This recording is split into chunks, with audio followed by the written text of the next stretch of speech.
billion-dollar cities, on the pages of ambitious pitch decks, in deserts and on islands, new visions for how we should live. One such vision is the Free City, a privately run enclave built on libertarian ideals, conceived of as a way to free residents from old models of governance. It is building the fastest growing private city project in the world through a radically decentralized private governance framework.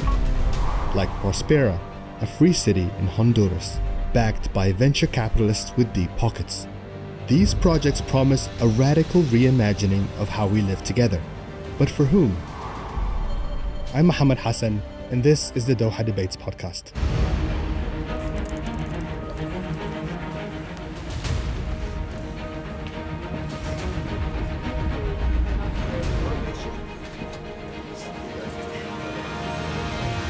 So how is this any different from gated communities or special economic zones?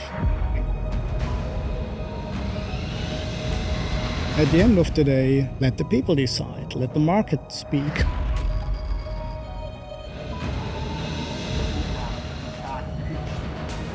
This is not democracy, this is capital markets. People in our system vote with their heads and their hands, and they put a ballot in the ballot box. Our debate today, should we reimagine how we're governed?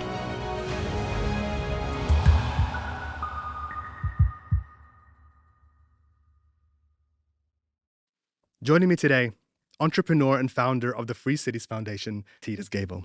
Titus also helped create Prospera.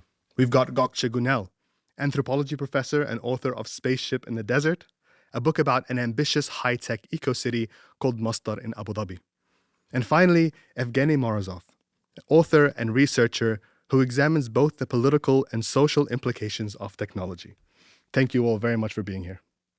You all come at this subject from very different perspectives, and it's my hope that over the course of this debate, we're going to get to know each other and where we're coming from, and hopefully find some common ground. All right, let's begin with a simple question. Why? Why reimagine our societies? What's wrong with the cities, the towns, the villages that we already live in? Titus, you want to kick us off?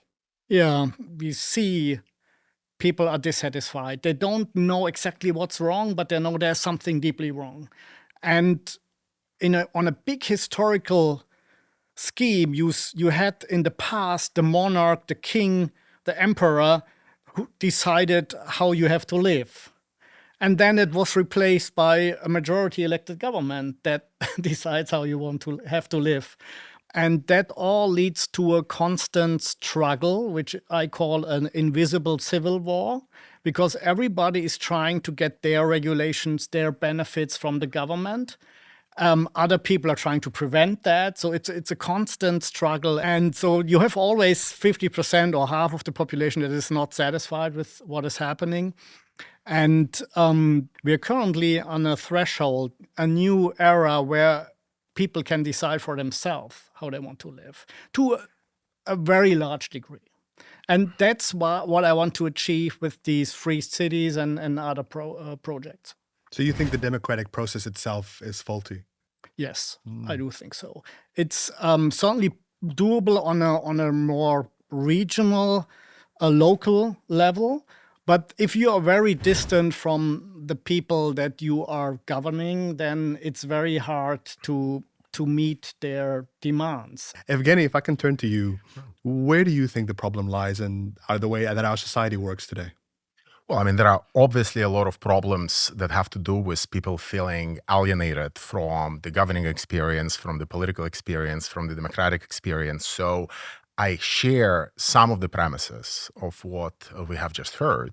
On the other hand, I think we have to draw a very clear distinction between problems associated with technocracy and problems associated with democracy. I don't think that it's fair from any perspective but that of capital to describe normal democratic life as equivalent to civil war. We do have a pluralistic society of various groups with very distinct interests. They're fighting it out in the public sphere in order to understand whose version and vision of the good life should prevail. Obviously, in any but totalitarian society, there should not be a final answer what that good vision of the good life should be. It should be an open-ended question, and it should be a terrain of fight and contest. And all of that is totally fine. The problem is that because of inefficiencies and maybe certain problems with technologies that we have had until now, it was impossible for people, normal people, citizens, to get involved in governing. It was very hard for them to partake in shaping their own lives. So they have had two ways in which to delegate those decisions. They could have delegated them to the technocrats, which is the traditional model of municipal bureaucracies, technocracies, elected representatives, and so forth. Or they could have delegated them to the markets and privatize things, bring in companies, and have companies and markets and platforms decide everything. This, of course, doesn't mean that there is no third way, with citizens themselves being empowered through technology. And we have seen democratic cities in Europe, from Barcelona to Amsterdam, actually experimenting with that, building municipal platforms so that citizens could actually participate in deciding how to spend cities' budgets, how to allocate resources, what kind of policies to push, what kind of buildings to build. All of that becomes available for citizens, again, through normal democratic debate to decide upon. So this dichotomy between the technocrat and the market, I think, is a flawed one. And it's precisely through experimenting with new technologies and new platforms for deliberation that we would be able to show that there are alternative ways in which the alienation that a lot of citizens feel about the public authorities and the technocrats can actually be overcome. Gokce, when you think about why people are dissatisfied with the way the world is right now, why do you think that is? I agree with the comment on alienation and a certain sense of precarity about what the future awaits, of what kind of future awaits us. And so this is not only about sort of everyday, practices, but also about, an anxiety regarding what kind of environmental, social, political conditions might be possible for the generations ahead. And so in that sense, I agree that there has been a sort of the construction of a dichotomy between technocracy and the market rule, and I believe in the slow, difficult political processes of democracy, and I believe that there is a room for us to sort of actually take those processes seriously and see why our democracies are not working before we throw them out the door and reinvent a new system that's going to come up with its own problems. And so perhaps it's not because democracy is not a good system, but because we're not implementing it properly that we're having these issues around the alienation of the masses and the ways in which people are finding it difficult to participate in our systems. I do think that there is a intrinsic flaw in the idea that we have to fight and contest about all kinds of questions. So how could you explain what Prospera is, the ethos of it, in a minute? Prospera wants to be the most innovative and most business-friendly environment on Earth, and attract all kinds of entrepreneurs from Honduras, from the region, from the world, to create jobs. And I'll give you an example. A Honduran builder who built the biggest building there was saying, "This is incredible. I got my permit within 24 hours." Right? In Honduras, it takes 7 months. And that means there's a shortage of houses because of this long 7 months period. And that is just one example out of many, right? And for me, I think the most innovative part is that people have a contract that says, these are your rights, these are your obligations, and we, the government or the zone administration, we cannot change those rules, because this gives you a long-term stability. And now you can you don't have to go into these political struggles. You can focus on what you do best, is create a product or work or whatever you want to do. Because if you dislike Prospera, nobody is forcing you to go there. You can say, I want to remain under Honduran law and Honduran regime. I don't like Prospera for whatever reasons, but then you have a competition, right? And people can see what's working better, like they could in the Cold War period between Eastern Bloc and the West. People could compare and they were voting with their feet. But they precisely cannot see that because the tax resources that are not being raised on economic activity, which is not happening because special economic zone status has been granted to you, is not occurring. So you cannot be comparing the two, because it's not a matter of comparing a special economic zone versus the rest of society. You need to be comparing what would have happened had a different economic strategy been in place that would have done something other than building a special economic zone. We can't do that. That's a problem. But what about the idea of getting rid of regulations, allowing people to build whatever they want, however they want? And that extends to business, that extends to scientific development. Some of the things that we're seeing in Prospera right now, people experimenting with human development and all that kind of stuff, things that they would say are impossible in a society with too much regulation. Well, I mean, look, I think we have, in fact, reached mentally the end of history of some kind, because we cannot imagine that society can coordinate itself through an infrastructure that is not the infrastructure of the market. So obviously, if you take seriously what I said at the very beginning, that we need to distinguish between the figure of the technocrat who has in fact usurped their power, and then the democratic society underneath that is in fact bubbling with innovation and ideas and creativity. If you take that seriously, then yes, we should of course build all sorts of mechanisms and institutions, perhaps even public equivalents of something like venture capital, to enable people to take all of these creative ideas and build institutions and even platforms that will allow them to realize their creative spirit. It doesn't need to result in profitable apps that will go and collect people's data and then monetize it. You can do it through all sorts of other ways, and you can scale them in all sorts of other ways as well. Again, it will put citizens and people and this creative energy at the center, will somehow downgrade the importance of the technocrat in the project and in the whole process, and it will probably result in less alienation overall. I guess where things become somewhat more critical and sensitive is when governments who are democratically elected, who do receive tax paid by the citizens, decide to provide incentives to projects like this, give them subsidies, give them some kind of special schemes and invite them in, and essentially make themselves irrelevant. Because if you are a democratic government who's inviting a corporate-like venture to take over some with responsibilities, it's essentially making itself out of business, right? And it's this kind of arrangements that we should be questioning. It's not the fact that there is a group of entrepreneurs who want to build something new and private. They should be free to do that. Where it really gets sensitive is when public resources are being spent on something that explicitly criticizes democracy and criticizes the very form that sanctions it. Okay, I want to, if we can agree upon the following thing. We have the right to create our own privately governed cities and make an offer to the people to come to our place. Would you agree with that? As long as public resources are not being squandered to support you, yes. Yeah, no, we would take our own money and buy the land and would not ask any state or government for subsidies. The only thing we are asking is give us a certain legal autonomy so that we can deploy this model according to our ideas. Are you going to be using any of the infrastructure?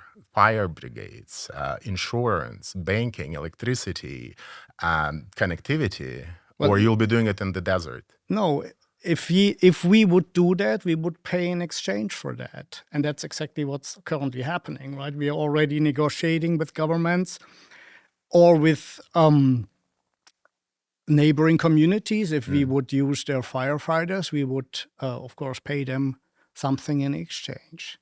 At the end of the day, it's a voluntary exchange. And you're not receiving any special treatments with regards to tax zones, with regards to favorable tax regimes, special economic zones? It's tax-free. He wants it to be tax-free. This is the whole idea, that we are making our own rules. So I ask you again, Sure. Would you allow us on a voluntary basis to create our own free cities where we are making our own rules, including tax rules? So how is this any different from gated communities or special economic zones? A gated community is just a security thing, right? We want to create real cities where basically everybody is allowed to come and work.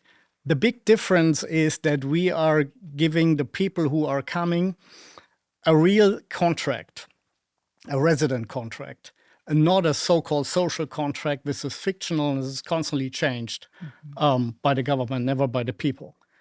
So what we say, okay, there's a service contract, say we as an operator of this city, protect your life, liberty, and property. There's a certain set of rules, which you can see, you can look it up, and this is what you have to pay for that, which is probably not so much. It's in the Honduran model, for example, is this $1,300 per year for expats and $260 for Hondurans. So it's not for the rich only. It's in principle, most people can afford that.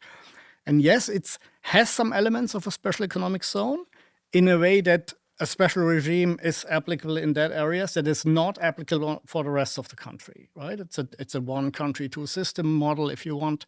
And what we do is we go into an existing society which may be democratic or monarchy, and we are then asking for permission to do that. Why didn't you ask for permission in Germany, for instance, but went to Honduras? It seems like the choice also is a little bit telling about the power dynamics between the corporation of Prospera I would and be the Honduran first to go to Germany because we had these free cities in the Middle Ages already. But the European Union is completely against competition when it comes to government systems. They even don't want special economic zones. They have forced countries like Spain or Poland to abandon their special economic zones. So there's no chance of such a model in the European Union for the moment. That's why we have to go to the countries that they have a pressure to do something to be more competitive. And the reason why they do this is not because they share my philosophical ideas. It's because they want to attract jobs and investments that otherwise would not come to their place. I wonder if you can shed some light as to, you are a part of this project for Prospera. You were the chief legal officer, right? Yes. How did it come about? What were the conversations like in the beginning with the Honduran government about wanting to take some land and turn it into something that effectively is outside of the Honduran law? So it started back in 2013. I wasn't there before 2016, but the government jurists, they told me that the original idea was, even going back to 2008 or so, that the country was partly in the hands of drug gangs up to the highest institutions, and they couldn't do anything about it. And they said, then let's create some Hong Kong type environments, and if they are successful, they can replicate. So the idea was not so much about jobs and investments. This was an emergency situation where they said, we have to create something to get out of the grip of this criminal drug gangs. And they even changed the constitution for that. They got a large majority for that. And it wasn't an ideal system. It was like the Hong Kong top-down system, right? You just replace the democratic process by a governor who makes all the calls, and then there's a government agency approving or disapproving. And we said, actually, that's not what we wanted. And so the people who started this model in Honduras, they invited me to implement some private governance elements on that so that people are protected by a contract, that we have a clear rights and obligation, that there's not this technical secretary, that was the name of the governor in the law, the technical secretary, that this guy cannot just make all the decisions, right? And so we put a council around him and had this resident contract. I think it's called Agreement of Coexistence in Honduras. And then we had long discussions with the government and to accept that, I would say, hybrid model. But eventually they accepted that. And so the first sede was formed, Prospera, on the island of Roatan. And then the second was following on the mainland called Morazan, is predominantly for Honduran workers. And then you had a third, which is basically a company town, Orquídea, and then a socialist president was elected, and this all stopped, and the law was revoked, and so according to the legal situation, only the existing zones can continue. Obviously, the situation in Honduras has gotten quite interesting and complex, and there's a lot to talk about there. But Gokce, this idea of creating special economic zones, of using the model of Hong Kong, Singapore, even Dubai, for example, is appealing to a lot of people. How do you feel about that as a model? It's a model that has a history. It's not necessarily an innovation. It's these kinds of, for instance, these kinds of attempts at creating insulated zones have, perhaps appeared maybe in mid-20th century. We can look at examples like, let's say gangs are a big problem in Honduras. And in some ways, the talk of crime is what feeds these exclusive zones. So we've seen so many examples of this. So, for instance, in Brazil, the talk of crime led to the creation of gated communities all around the country. Of course, but this is not the fault of the gated community operators, but they're just reacting to something that is happening. The talk of crime, yes. And there's no talk of crime, there is crime. Okay. And sure, Titus, but I'm saying Evgeny, that. I want to bring you in. But here. I want to finish what I was saying, which is that if there's a talk of there's crime, then that's a collective problem that needs to be addressed for everyone involved in this country. So if your solution to the crime is to just offer a neighborhood for some people to live in because they're able to contribute to these companies' production facilities, then that's not solving the crime problem. That's actually ignoring the crime problem and making it potentially worse for all of those people who are not going to participate in this zone. Why is it making it worse? Because you're not offering resources to solve that problem. Instead, you're putting your resources into creating this zone. What people do with their resources is voluntarily they prefer our model to the state model. But if you are actively prohibiting the state model to come up with a slightly better solution, I'm not of course you are, because How? you are forcing through lobbying, propaganda work, and ideational activities, you are shaping the debate. Again, we have to go and ask which citizens does it benefit? Are there alternative plans, industrial strategies for the development of Honduras? How come there is a gang problem? Is it something to do with the American foreign policy in Latin America? Can we actually do something about it through politics, or can we only delegate such problem solving to markets, which will not do anything about American foreign policy in Latin America? This is what politics used to be about. It used to be about thinking about causes of problems and not about finding quick technological and financial solutions to them. And what, of course, capital favors, it's exactly the production of such solutions, which don't really care about why a problem exists, who bears responsibility for it, which factions of capital, which economic forces, which investors, which politicians bear responsibility for it. They just want to give you a solution, commodify everything, give you something you can pay $5 for, and forget about the fact that you exist in a collective and you actually have to reason with other members of that collective about the best way of living together. You can say this is a solution that has to be addressed by the government, and I would even agree with you, crime and all this, but it's not addressed. So what is your answer to the people who are getting robbed every night? Yeah, better wait for the government to solve your problem, or there's a private operator who is solving your problem. The people have reacted to that. And the idea of the former Honduran government was that if this is working, we can increase that model. And that will eventually lead to a situation where many, many more people have these benefits. Gokce, a lot of the conversation has been about experiments that have taken place in democratic societies, where you have the will of the people and that can change over time, that can, come into conflict with each other. You've taken a look at some of these examples that have taken place specifically outside of democratic societies, where you have a governing body that is able to make decisions very quickly sometimes, very sweepingly, with a lot of money behind it. Do you think that has allowed those societies to create something that isn't possible in some of these other democratic countries? I think one thing that really separates cities like Neom or Masdar City from a city like Prospera, or the imagination of a city like Prospera, is that Neom and Masdar City are national development projects. They are there because these societies, these countries have an investment in diversifying their economies, and these cities become useful places that can facilitate that kind of diversification.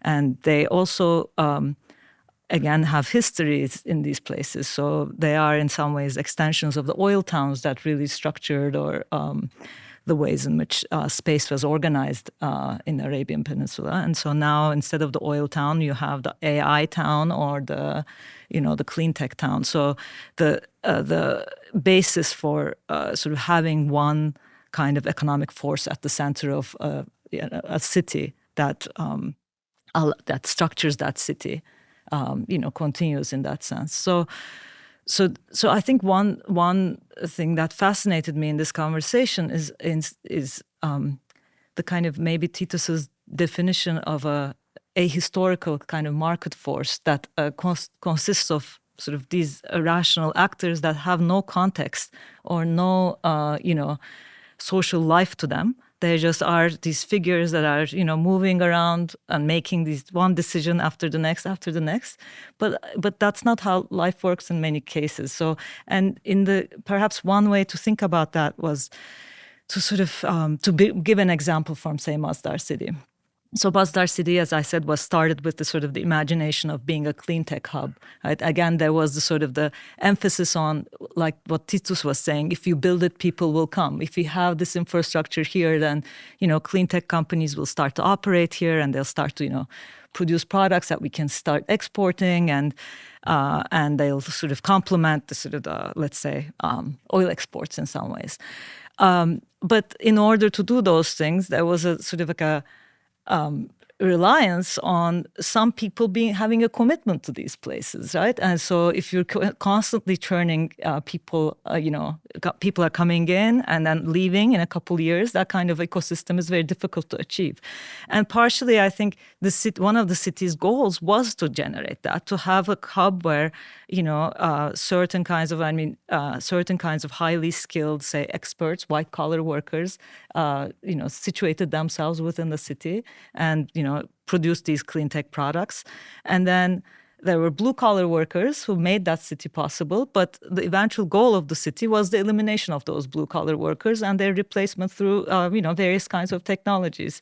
So there is a kind of uniformity that's born out of these places. Again, I mean, I'm hearing what you're saying. I think at the end of the day, let the people decide, let the market speak. What we want to go back to the voluntary market exchange, and that is probably also incomplete and not perfect. But people should vote with their feet, because this is what really counts. This is not democracy. This is capital markets. People in our system vote with their heads and their hands, and they put a ballot in the ballot. This is why I think your arguments are ahistorical, because they don't come from. You have to you have to empathize with different kinds of people around the world and test them out. So let's see, who are the people who have the capacity to actually make the move that you made and find a new home for themselves and be able to start lives and become, executive officers of companies. This is not a path that's open to everyone in the world. We're talking about utopian ideas, the idea of creating perfect societies. Where does this idea come from? Well, it's an idea that has its roots all the way in the 16th century, right? With the imagination of utopia, and but I guess in this particular question we have to ask whose utopia we're talking about. In the production of utopias, in this case, for instance, the emphasis is on let's say, the legal experimenters who are joining Prospera. And in other cases, the utopias are produced in order to extend the kind of, a certain kind of social political role, right? And if we think about, let's say, 20th century examples of this, I think that would be an interesting place to go to, like post-war, post-colonial moment when utopian projects are emerging. We saw, for instance, the making of many different kinds of capital cities that had very similar kinds of purposes to the ones that Titus describes, right? Let's say, build Brasilia in the middle of Brazil and leave the problems of, say, inequality, racism, etc. behind.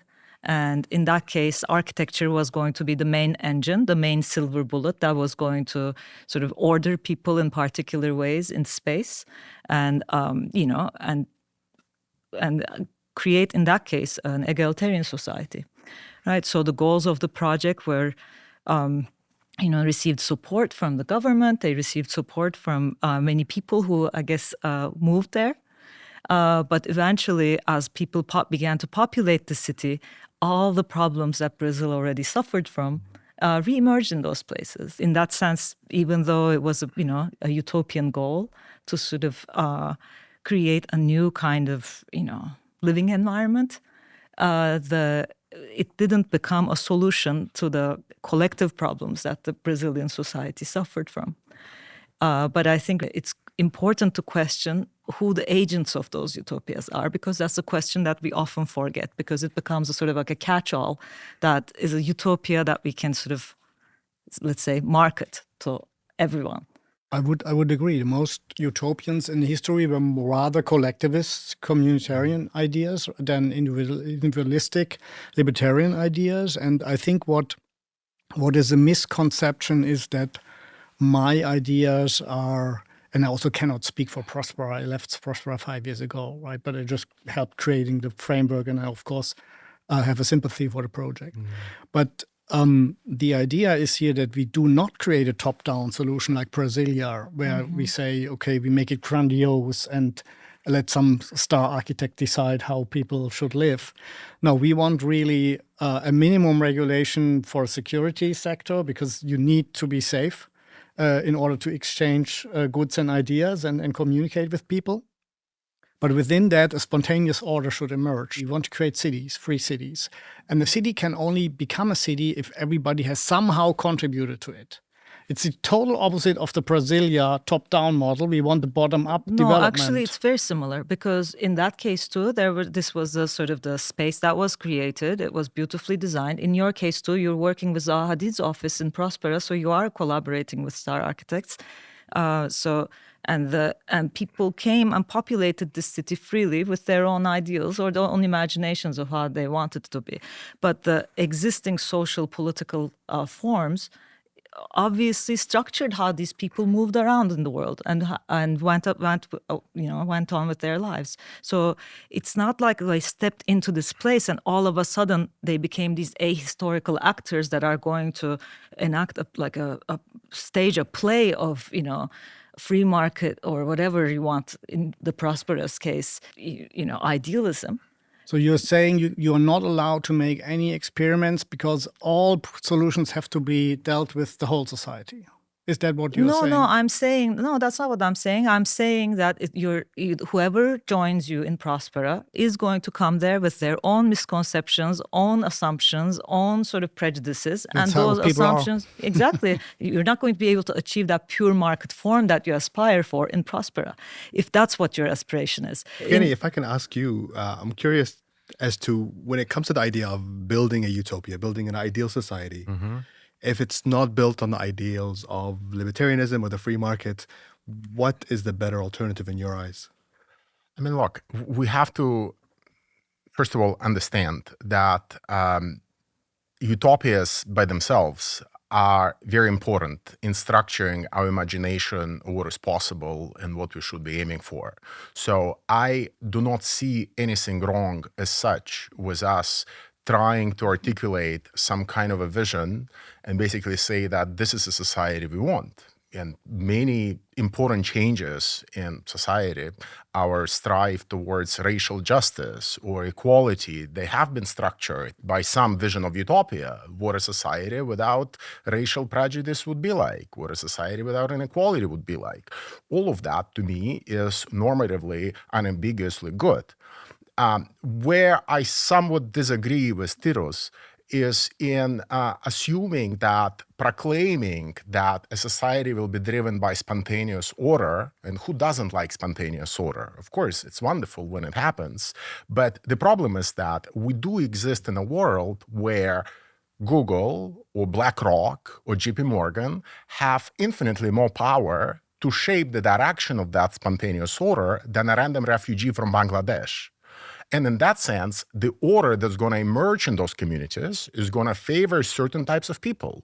And it's possible, and actors and institutions and so forth. And it's possible, of course, that if one starts with a certain vision of economic development, where the interests of capital outweigh the interests of workers, of citizens, of nature, and so forth, this is even desirable. That doesn't happen to be the utopia where capital rules supreme that I subscribe to, and it definitely doesn't structure my imagination.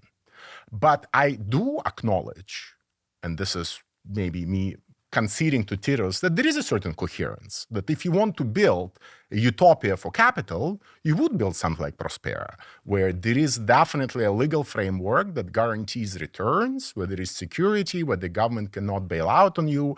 All of that, from the perspective of capital, totally makes sense. So that idea of money, I think, is really the elephant in the room here, because it's impossible to create projects with this kind of ambition without money, without investors, without capital, without, for lack of a better term, the market. Unless, of course, you're But talking... money can be coming from taxpayers. Money can be coming from many different places, right? And who pays for it obviously determines, the music and the direction in which we dance. So if that someone is a venture capitalist from America or from Silicon Valley or, an investment bank, obviously they will be looking for very different returns than if it is some non-profit entity or a philanthropist or a community of citizens who are fundraising it out of their own pockets. Obviously, money in itself is not the problem. What really makes it obviously tilted in one direction or another is who stands behind it and what kind of interests they expect and they defend. Gokce, if I can bring you in, there's an interesting anecdote that you write about in your book, Spaceship for the Desert, which you call the man with the brush. Can you tell us what that is and why you think that's significant? I conducted about a year of research at Masdar city, looking at how the city was being built, what were the kind of utopian ideals that were kind of animating it, and how were they being put into practice. So I interviewed many people in the process and spent, basically all my time in the offices of Masdar city. So in one of these days, one of the engineers working at Masdar wanted to sort of take a walk with me and show me the solar power stations that surround the city. So the city, one of the claims that the city made was that initially it was going to be zero carbon, and then the imagination of zero carbon was sort of dropped, and but then they said, we're going to sort of power all our infrastructure with solar power. And so the engineer who was taking me on the tour said, when we built these panels, we thought, there was going to be efficiency here, that this is a sunny place, but then there's so much humidity in the desert and all this sand sticks on these panels. And so we wanted to come up with a sort of a technological solution for it. And we tried out multiple technological solutions and then he said, but then we came up with the solution that you see here. We came up with a man with a brush, right? So someone that's hired to brush someone's the solar hired panels. whose job is to brush the solar panels all day, all night, basically, and in order to preserve their efficiency. And of course, the ideal in this case was to sort of imagine that, this is a society that will in one day function without blue-collar workers, and that this man with a brush will be replaced by some kind of technological solution that will be able to clean solar panels. And was this man a resident of Masdar city? The man was not a resident of Masdar city. This man lived in a labor camp outside Abu Dhabi and commuted to Masdar city on a daily basis to clean these solar panels. And in this sense, there was no imagination where this man would become a resident of Masdar city. So then the imagination was to sort of basically to see the man with a brush as an oddity that can sort of perhaps be eliminated.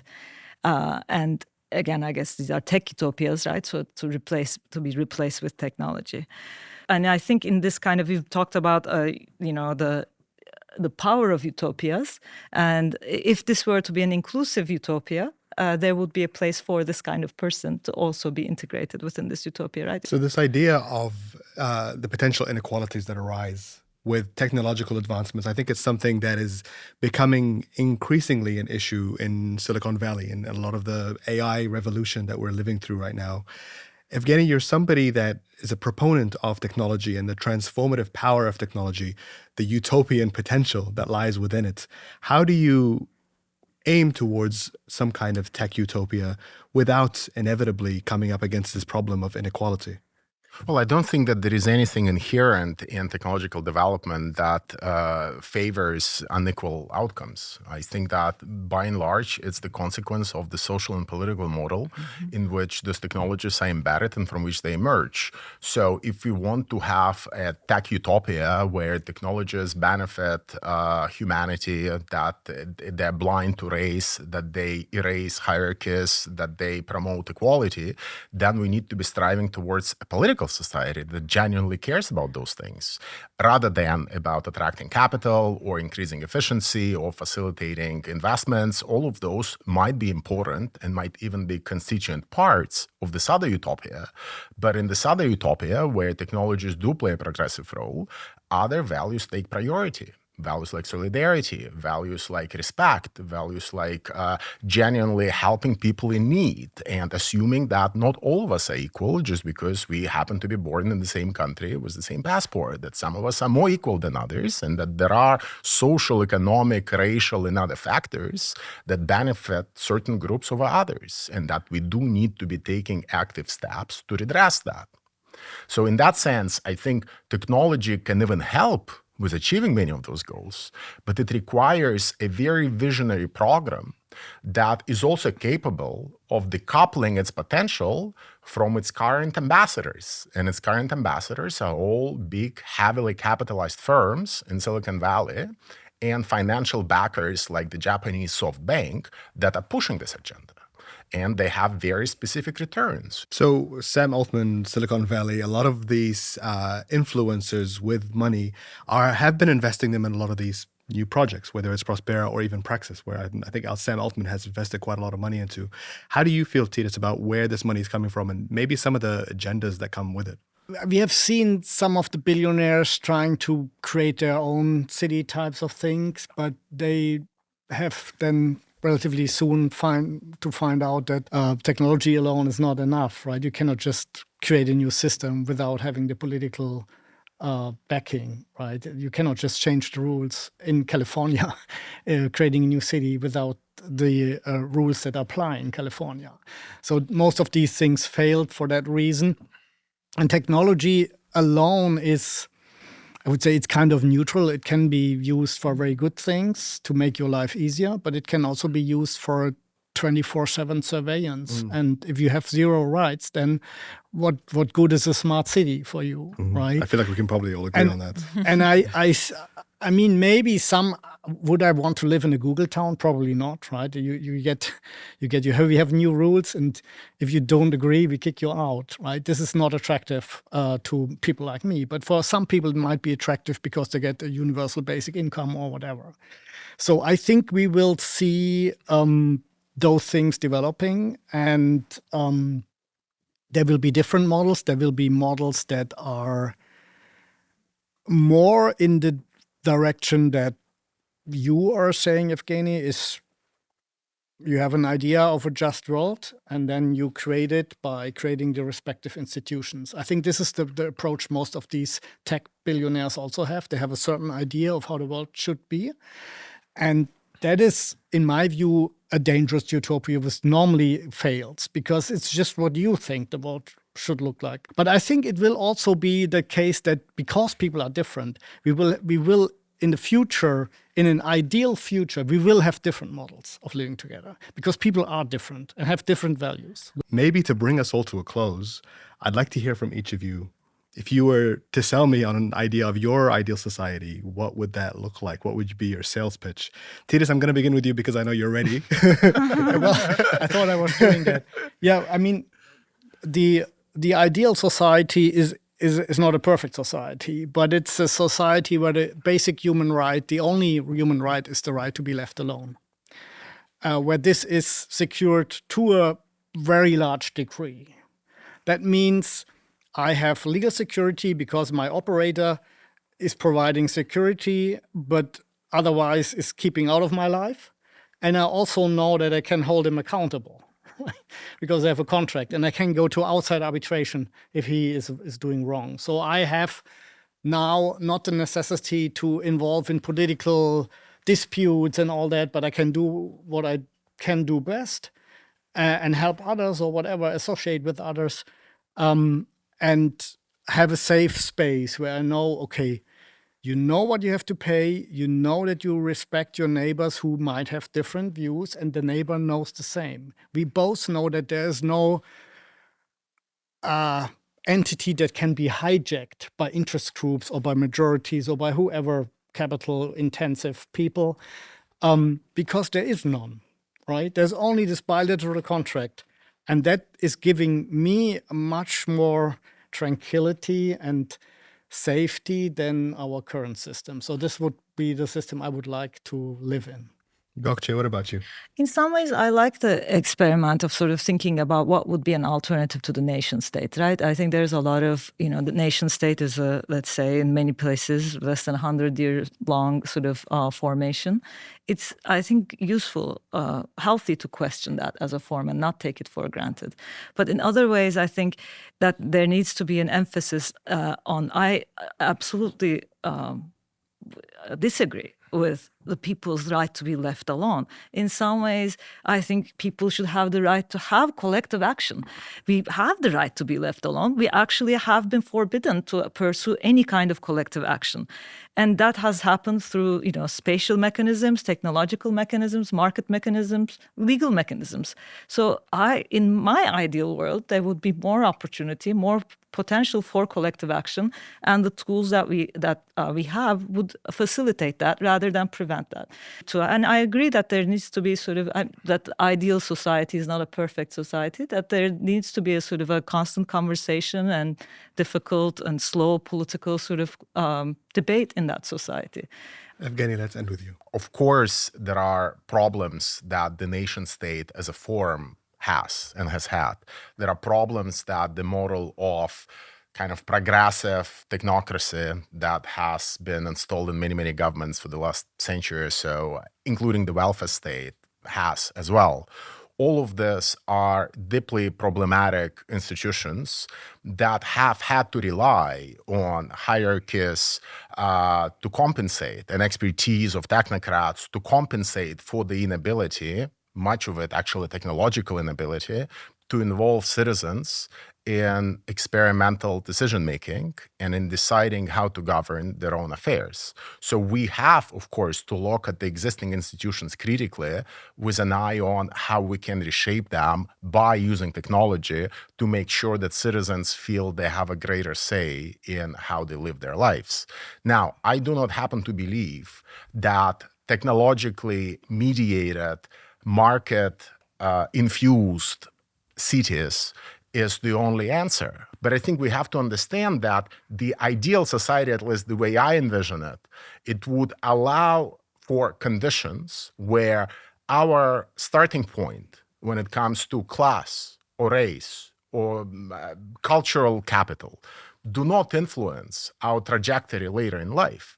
And they still allow us for access to the same technological and economic resources that an average startup founder or venture capitalist in California has, and that we would be able to deploy those resources collectively in cooperation with other fellow citizens to go about solving problems that we see in our everyday life without having to bring in the likes of SoftBank or OpenAI or venture capitalists like Peter Thiel. We're all capable of doing it on our own if only given enough resources of technological, financial, and cultural nature. And that would be the kind of utopia that I would like to cultivate. I want to thank all three of you for your expertise, for your generosity, and for your spirit of debate today.